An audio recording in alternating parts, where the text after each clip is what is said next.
അഭിപ്രായത്തോട് നടത്തിയത് തന്നെ കാന്തപുരം AP അബൂബക്കർ മുസലിയാർ പറഞ്ഞ ഒരു അഭിപ്രായത്തെ കുറിച്ച് അദ്ദേഹത്തോട് ചോദിച്ചപ്പോഴാണ്. അതിനെ ന്യായീകരിക്കുന്ന രീതിയിൽ സംസാരിക്കുകയായിരുന്നു. സ്ത്രീയും പുരുഷനും ഒരുമിച്ചിരുന്നാൽ അത് പ്രശ്നമാണ് എന്നുള്ള കാര്യം. ഒരുമിച്ചിരുന്ന് വ്യായാമം ചെയ്യരുതെന്ന് തന്നെയാണ് അദ്ദേഹം പറഞ്ഞത്. അതും ശരിയാണല്ലോ. വീണ്ടും എന്നെ പറ്റിക്കാന്ന് വിചാരിച്ചോ? ഞാൻ കൃത്യമായി അതിനെ ന്യായീകരിക്കുന്ന രീതിയിലാണ് മതപണ്ഡിതന്മാർക്ക് അവരുടെ അഭിപ്രായം പറയാൻ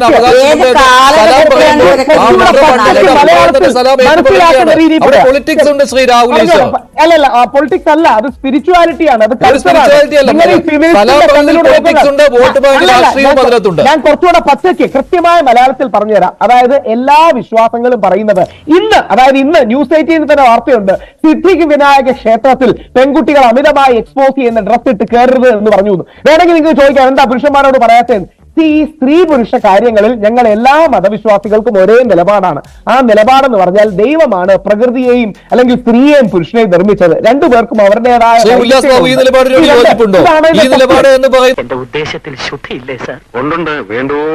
PMA സലാമിനെ ന്യായീകരിക്കുന്ന നിലപാടാണ് രാഹുൽ ഈശ്വർ നടത്തുന്നത്. താങ്കൾക്ക് ആ നിലപാടുണ്ടോ ശ്രീ ഉല്ലാസ് ബാബു?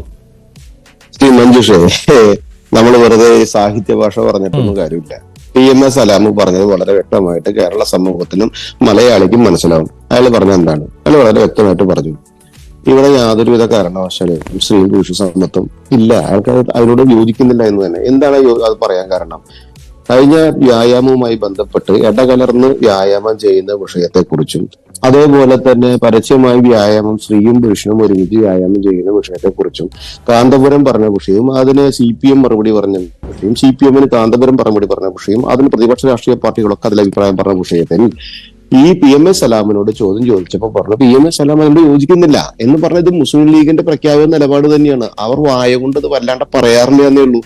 നിങ്ങൾ ഇന്ന് കേരളത്തിലെ കഴിഞ്ഞ പഞ്ചായത്ത് തെരഞ്ഞെടുപ്പ് നോക്കിയാൽ അറിയാം, കോഴിക്കോട് മലപ്പുറം മേഖലകളിൽ എത്ര സ്ഥലങ്ങളിലാണ് സ്ത്രീ വോട്ടർ സ്ഥാനാർത്ഥികളുടെ സ്ഥലത്ത് ഭർത്താവിന്റെ ഫോട്ടോ അടിച്ചു വെക്കുവര്. ഏത് വലിയ സാക്ഷര കേരളത്തിൽ, വലിയ പ്രബുദ്ധത പറയുന്ന കേരളത്തിൽ, സ്ത്രീ ശാക്തീകരണത്തിന്റെ ഏറ്റവും വലിയ കേരളത്തിൽ, സ്ത്രീകളെ ഏറ്റവും കൂടുതൽ ബഹുമാനിക്കപ്പെടുന്ന കേരളത്തിൽ, സ്ത്രീകൾ മുൻപന്തിയിൽ വരണമെന്ന് വാശി പിടിക്കുന്ന കേരളത്തിൽ ഇവരെന്താ ചെയ്യാറെന്നറിയോ? ഇവര് ഭർത്താവിന്റെ പടം അടിച്ചു വെക്കും, എന്നിട്ട് ഓന്റെ ഭാര്യയ്ക്ക് വോട്ട് ചെയ്യാൻ പറയും.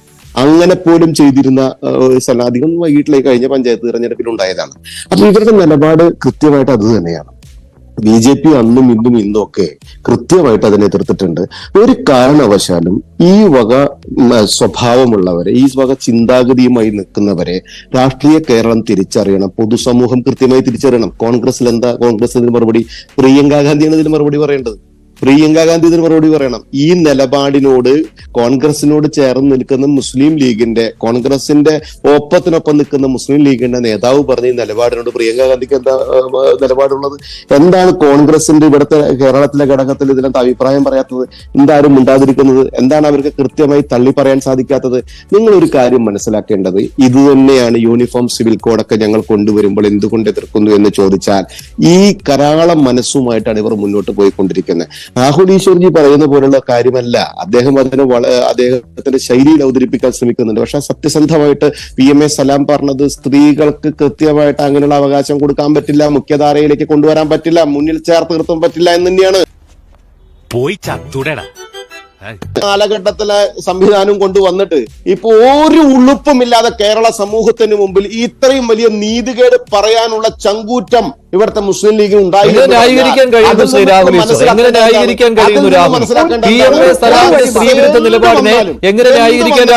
ഇത്ര വലിയ സംവിധാനം പറയാൻ എങ്ങനെ മുസ്ലിം ലീഗിന് തയ്യാറായി? മുസ്ലിം ലീഗിന് ധൈര്യം വന്നേ? അവിടെ നമ്മുടെ കേരളം ഉണരണം, അവിടെ നമ്മുടെ കേരളം ഉണരണം. നമ്മൾ സാംസ്കാരിക സമ്പന്നത പറഞ്ഞിട്ട് കാര്യമില്ല, കേരളം ഇതിനകത്ത് കൃത്യമായി ഉണരണം, പൂർണ്ണമായിട്ട് എതിർക്കണം.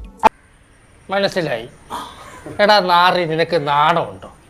പറഞ്ഞ പ്രസവവുമായി ബന്ധപ്പെട്ട, അർത്ഥവുമായി ബന്ധപ്പെട്ട അവധി നൽകുന്ന രാജ്യത്തും സംസ്ഥാനത്താണ് നമ്മളുള്ളത്. അത് പുരോഗമനപരമായ ആശയം കൂടിയാണ്. നമ്മൾ അതിനെ അംഗീകരിക്കുകയാണ് ചെയ്യുന്നത്. അപ്പോൾ അവർക്ക് വിദ്യാഭ്യാസപരമായി അല്ലെങ്കിൽ തൊഴിലിടത്തിൽ അത്തരത്തിലുള്ള ചില പ്രയാസങ്ങൾ അല്ലെങ്കിൽ ഈ പറഞ്ഞതുപോലെയുള്ള ഒരു തുടർച്ച നഷ്ടപ്പെടുന്ന സാഹചര്യം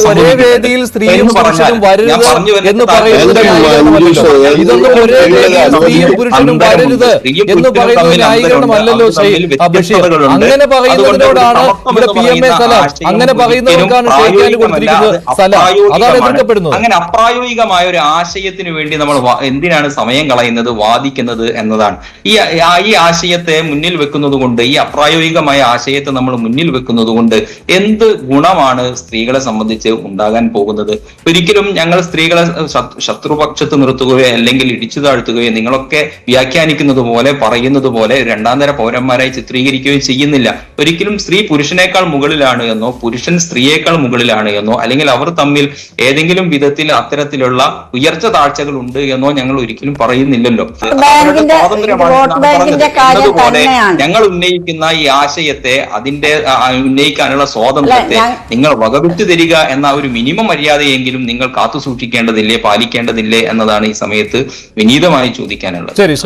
സമൂഹത്തിനെതിരായി കഴിഞ്ഞാൽ എങ്ങനെയാണ് നിങ്ങൾക്ക് അതിന് വകവെച്ച് തരാൻ പറ്റുക? നിങ്ങൾ സമൂഹത്തിനെതിരായിട്ടുള്ള പ്രവർത്തനം പറഞ്ഞു കഴിഞ്ഞാൽ, നിങ്ങൾക്ക് സമൂഹത്തിനെതിരായിട്ടുള്ള വാക്ക് വിളിച്ചു പറഞ്ഞു കഴിഞ്ഞാൽ അതിനെ കൃത്യമായിട്ട് ചോദ്യം ചെയ്യേണ്ട ബാധ്യത സാമൂഹിക വിരുദ്ധമായതോ അല്ലെങ്കിൽ ഭരണഘടനാ വിരുദ്ധമായതോ ഇപ്പോൾ നിങ്ങൾ അഭിവന്ദ്യരായ സ്ത്രീകൾ പങ്കെടുക്കുന്ന ഒരു സ്റ്റേജിലേക്ക് കയറി നിൽക്കാൻ എന്ന് പറഞ്ഞാൽ അവരുടെ തടസ്സം അവർ അവരുടെ മതത്തിന്റെ ആചാരം എന്ന നിലയ്ക്ക്, മതത്തിന്റെ അനുഷ്ഠാനം എന്ന നിലയ്ക്ക് മാറി നിൽക്കുന്ന സാഹചര്യം നമ്മൾ കാണാറുണ്ട്. ആ ഒരു നിലപാടിനെ നമ്മൾ അംഗീകരിക്കുകയാണ് ചെയ്യുന്നത്. എന്നതുപോലെ ഒരു മതസമൂഹം എന്ന അർത്ഥത്തിൽ ഞങ്ങളുടെ മതത്തിന്റെ അനുയായികൾ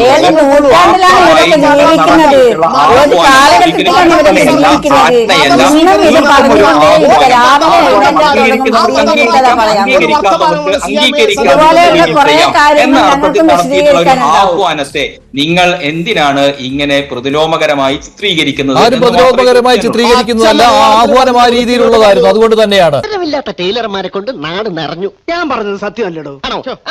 ഇത്രയും നേരം കേട്ടതിൽ നിന്ന് ഞാൻ മനസ്സിലാക്കുന്നത് രാഹുൽ ഈശ്വർ പിന്നെ ഒരു രാഹുൽ ഉസ്താദായി മാറിപ്പോയോ ഒരു തോന്നലുണ്ടായി. രാഹുൽ ഉസ്താദ് എന്ന് ഇനി വിളിക്കേണ്ടി വരുമോ എന്നറിയില്ല. ഉസ്താദുമാര് പറയുന്ന അതേ വാചകങ്ങളാണ് ഇപ്പൊ രാഹുൽ ഉസ്താദ് പറയുന്നത്. അതോടൊപ്പം തന്നെ ഇവരെല്ലാം പറയുന്നത് ഏതോ നൂറ്റാണ്ടിലുള്ള കാര്യങ്ങളെ പോലെയാണ്. ഇപ്പൊ ഏത് കാലഘട്ടത്തിലാണ് ജീവിക്കുന്നത്? സ്ത്രീ പുരുഷ സമത്വം എന്ന് പറയുമ്പോൾ തന്നെ ഇവർ വിരളി കൊള്ളുന്നത് എന്തിനാണ്? കുട്ടികളെ വിദ്യാഭ്യാസത്തെ തടയിടാൻ, കുട്ടികളെ സൗഹൃദം പങ്കിടുന്നത് തടയിടാൻ, ഇതൊന്നും തന്നെ ഈ കാലത്ത് നടക്കില്ല. ഇത് ഏതോ കാലഘട്ടമാണ്. നിങ്ങളൊക്കെ പറയുന്ന കേട്ട എല്ലാ ഇസ്ലാമിക രാഷ്ട്രങ്ങളിൽ തന്നെ ഒരുപാട് പരിഷ്കാരങ്ങൾ വന്നു കഴിഞ്ഞു. എന്നിട്ട് നമ്മളെ ഈ വിദ്യാസമ്പന്നം എന്ന് പറയുന്ന കേരളത്തിലെ വ്യക്തികളാണ് ഇതൊക്കെ ഇങ്ങനെ പറഞ്ഞുകൊണ്ടേയിരിക്കുന്നത്. അത് ഒരിക്കലും അംഗീകരിക്കാൻ പറ്റുന്ന കാര്യമല്ല. സ്ത്രീകളെ മനുഷ്യരായി അംഗീകരിക്കണം. അവർ വ്യക്തിയാണ്, അവർക്ക് വ്യക്തിത്വമുണ്ട്. അവരൊരു വെറും ശരീരം മാത്രമല്ല എന്ന് ചിന്തിക്കണം. നമ്മളെ നാട്ടിലെ സ്ത്രീകൾ ഉസ്താദ്മാർ പറയുന്ന പോലെയാണ് രാഹുലും സംസാരിക്കുന്നത്. നമ്മളെ നാട്ടിലെ സ്ത്രീകൾ വോട്ട് ചെയ്യുന്നില്ല. അല്ല, ഞാനൊരു കാര്യം കൂടി പറഞ്ഞോട്ടെ. നമ്മുടെ നാട്ടിലെ സ്ത്രീകൾ വോട്ട് ചെയ്യാതിരുന്നാൽ ഇവിടെ ഒരു രാഷ്ട്രീയ പാർട്ടിക്കും വിജയിക്കാൻ പറ്റില്ല. നമ്മുടെ നാട്ടിലെ സ്ത്രീകളാണ് ശക്തി, സ്ത്രീകളെ വോട്ടാണ് ഇവിടെ ശക്തി.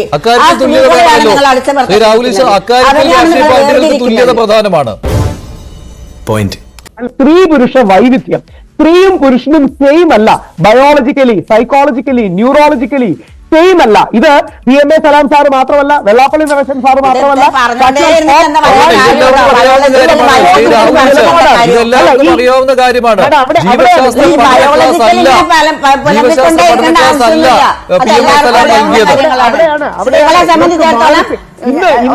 സംബന്ധിച്ചിടത്തോളം ഒരു കാര്യം കൂടിയാണ്, അതുകൂടി കേൾക്കണം രാഹുൽ.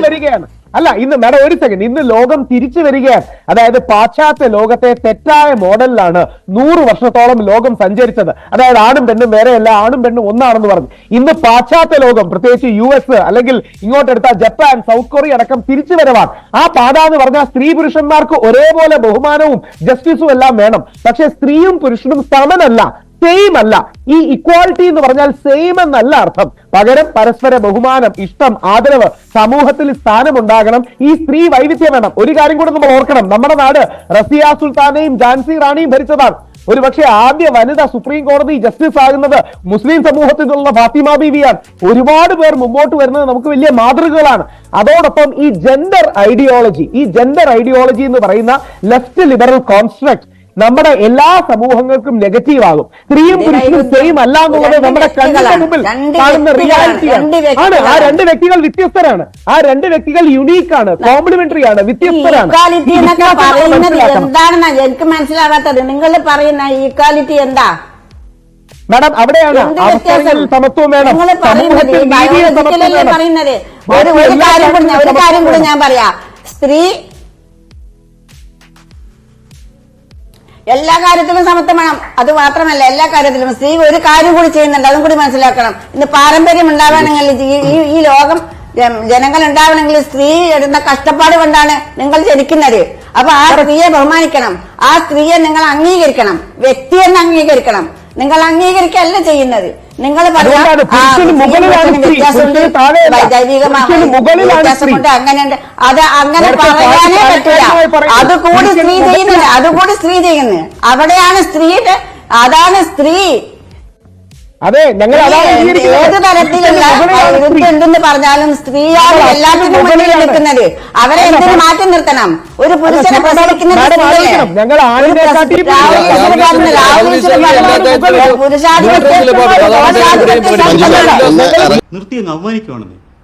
കിട്ടിയോ? സാമാന്യം ഭേദപ്പെട്ട രീതിയിൽ മതം ഭക്ഷിച്ച്, മതം വിസർജിച്ച്, മതം തലയിൽ കൊണ്ടു നടന്ന് പ്രാന്തായ വ്യക്തികളുടെ പ്രതിനിധിയായി മാറി ഇന്ന് PMA സലാം എന്ന് പറയപ്പെടുന്നത്. അവരെ സംബന്ധിച്ചിടത്തോളം നമ്മൾ അതില് ബയോളജിക്കലി ആണും പെണ്ണും ഒന്നാണോ, ഫിസിക്കലി ആണും പെണ്ണും ഒന്നാണോ, സ്ത്രീക്ക് താടി മീശി ഉണ്ടോന്നല്ലല്ലോ കൃത്യമായിട്ട് ഇന്നത്തെ ചർച്ചയായിരുന്നു. ഇന്നത്തെ വിഷയം PMA സലാം മറുപടി പറഞ്ഞത് ആ വിഷയത്തിലല്ലല്ലോ. ഞാൻ നാടൻ ഭാഷയിൽ പറയുന്നതിനോട് ക്ഷമിക്കണം. ഞാനത് പരത്തി പറയാൻ പറ്റുന്ന കമ്മ്യൂണിക്കേറ്റ് ചെയ്യാൻ വേണ്ടിയിട്ട് ആ ഭാഷ ശൈലി എടുത്തു എന്ന് മാത്രം. ഒരു കാര്യം വളരെ വ്യക്തമാക്കണം. 1980 മുതലുള്ള ചരിത്രം നിങ്ങൾ എടുത്തു നോക്കിയപ്പോ 84 കൃത്യമായിട്ട് മുസ്ലിം ലീഗില് ഒരു ജാഥ വിളിച്ചിട്ടുണ്ട് EMSനെതിരെ. അന്ന് യൂണിഫോം സിവിൽ കോഡ്, അത് ഏകീകൃത സിവിൽ കോഡ് ഉണ്ടാവണം എന്നുള്ളൊരു അഭിപ്രായം EMS അടക്കം പറഞ്ഞ സമയത്ത് പണ്ട് മുസ്ലിം ലീഗ് വിളിച്ചൊരു മുദ്രാവാക്യമുണ്ട്. ഇവർ അന്ന് മുതൽ ഈ ആറ്റിറ്റ്യൂഡുകാരാ. എന്താ അറിയാമോ? 4 കെട്ടും 8 കെട്ടും വേണ്ടി വന്ന DMSന്റെ മോളയും കെട്ടുന്ന, EMSന്റെ ഓളയും കെട്ടുന്നതാണ് ഇവരുടെ മുദ്രാവാക്യം ഉണ്ടായിരുന്നു. ഇവർ മറ്റേ കോഴിക്കോട് പ്രകടനം നടത്തിയ വിഷയം. ഒരു ചെറിയ കുട്ടി, മഞ്ജുഷം ശ്രദ്ധിച്ചിട്ടുണ്ടാകും, ഒരു ചെറിയ കുട്ടി ഒരു പഠനവുമായി ബന്ധപ്പെട്ട് അത് മിടുക്കിയായി വിജയിച്ചതിന്റെ അടിസ്ഥാനത്തിൽ ഒരു സ്റ്റേജിൽ ആ ഒരു സമ്മാനം മേടിക്കാൻ വന്നപ്പോ ഒരു ചെറിയ പെൺകുട്ടിയെ ഇറക്കി വിട്ടവരെ ന്യായീകരിക്കുകയല്ലേ ഇവിടെ ഇരിക്കുന്ന ഈ ന്യായീകരണ തൊഴിലാളികൾ അല്ലേ? മഞ്ജുഷ, ഞാൻ പറഞ്ഞ നുണയാണോ? ഉണ്ടായതല്ലേ കേരളത്തിലകത്ത്? ഹലോ, അതെ അതെ, ശരിയാണ് ഉല്ലാസ്. ഇപ്പം ബാലാവകാശ കമ്മീഷനിലുണ്ട്, ഞങ്ങൾ കൊടുത്തിട്ടുണ്ട്. ഞാൻ എന്നേ പറഞ്ഞില്ലേ ഇതൊക്കെ പറ്റിപ്പാണ്. രണ്ട് പെൺകുട്ടികളോ 3 പെൺകുട്ടികളോ ഉള്ള ഒരു മുസ്ലിം വാപ്പ മരിച്ചു എന്ന് വിചാരിക്കാം. ആ പെൺകുട്ടികൾക്ക് അവരുടെ സ്വത്തിൽ അവകാശമില്ല. അറിയോ നിങ്ങൾക്ക്? സ്ത്രീകളോട് അല്ലെങ്കിൽ സ്ത്രീകളുടെ സ്വത്താവകാശത്തെ കുറിച്ച് ചോദ്യം ചെയ്യുന്ന സമയത്ത് അവർക്ക് സ്വത്ത് വേണ്ട എന്നുള്ളതാണ് അവരുടെ നിയമം. ഇവരെ സ്ത്രീകൾ ഒന്നായി കാണാൻ സാധിക്കില്ല എന്നാണോ ഇവരുടെ നിയമം? അല്ലല്ല, ഞാൻ പറഞ്ഞു തീർക്കാം. എല്ലാ സൗകര്യം തരാം. നിങ്ങളെ സംബന്ധിച്ച് നിങ്ങളുടെ ശരീഅത്ത് നിയമപ്രകാരം നിങ്ങളുടെ മതം വിസർജിക്കുന്ന സ്വഭാവമല്ല വേണ്ടത്. നിങ്ങളുടെ മുസ്ലിം വിഭാഗത്തിനകത്ത് വസ്ത്രധാരണ ശൈലിയിൽ പോലും സ്ത്രീകൾക്ക്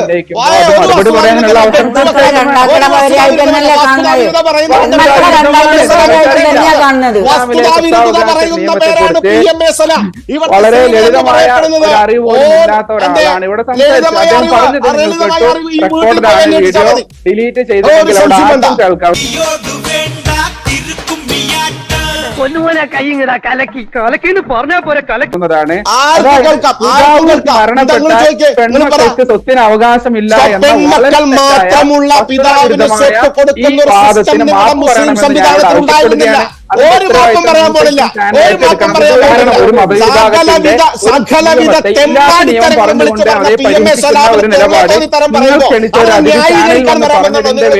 നിങ്ങൾ മുൻകൈ ഇട്ടുകൊണ്ട് തന്നെ അത് മാപ്പ് പറയാനുള്ള തീരുമാനം ഉണ്ടാക്കണം. കാരണം പിതാവ് മരണപ്പെട്ടു കഴിഞ്ഞാൽ മക്കൾക്ക് പെൺകുട്ടിയാകട്ടെ ആൺകുട്ടിയാകട്ടെ പിതാവിന്റെ സ്വത്തിൽ അവകാശമുണ്ട്. വിഹിത വ്യത്യാസമുണ്ട്. സമത്വമുണ്ടോ? സമത്വമുണ്ട്. രണ്ട് പെൺകുട്ടികൾ മാത്രമാണ് രണ്ട് പെൺകുട്ടികൾ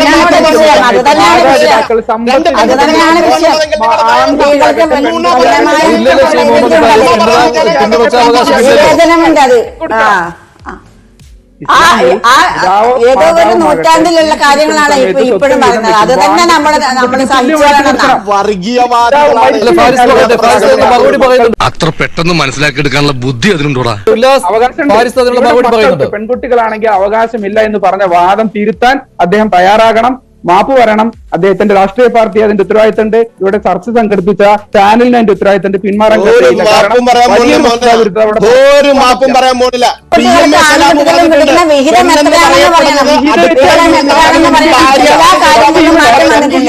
ഇസ്ലാമിക നിയമങ്ങളിൽ പല കാര്യങ്ങളും മാറ്റം വന്നിട്ടുണ്ട്. ഞാനൊരു കാര്യം ഞാൻ പറയട്ടെ.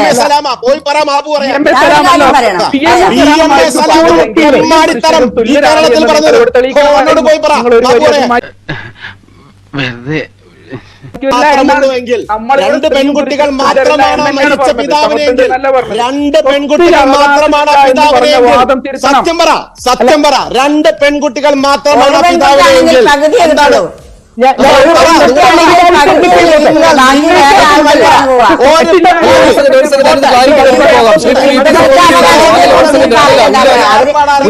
എന്ത് പറഞ്ഞു എനിക്കറിയില്ല. അത് ഞാൻ കേട്ടിട്ടില്ല.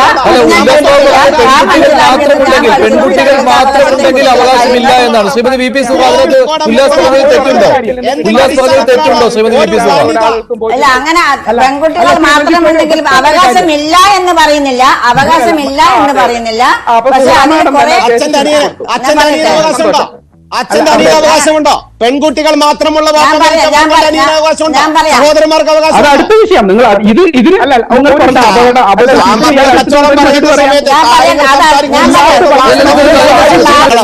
വാപ്പന്റെ അനിയനും സ്വത്ത് സഹോദരങ്ങൾക്ക് അതിന്റെ അവകാശമുണ്ടോ? അവകാശം കിട്ടുന്നതിൽ എന്താണ് ഇത്ര തർക്കം? എന്താണ് ഇത്ര വിഷമം? ബാപ്പ മരിച്ചാൽ പെൺകുട്ടികൾക്ക് അവകാശമുണ്ട്. പക്ഷെ അത് പകുതിയേ കിട്ടുള്ളൂ. ഒരു മകളാണെങ്കിൽ പകുതിയേ കിട്ടുള്ളൂ. രണ്ട് പെൺകുട്ടികളാണെങ്കിൽ 2 ഭാഗമേ കിട്ടുന്നുള്ളൂ. ബാക്കിയെല്ലാം അച്ഛന്റെ ജ്യേഷ്ഠന്മാർക്കോ അഞ്ചന്മാർക്കോ അവരുടെ ആണുങ്ങളായി പിറന്ന ആളുകൾക്കാണ് ലഭിക്കുന്നത്. ഇത് കാരണം പല ബുദ്ധിമുട്ടുകളും ഇസ്ലാമിക കുറിച്ച് ശരിക്കും മനസ്സിലായില്ല എന്ന് തോന്നുന്നു. തൽക്കാലം ഇത്രയും മതി. വരട്ടെ.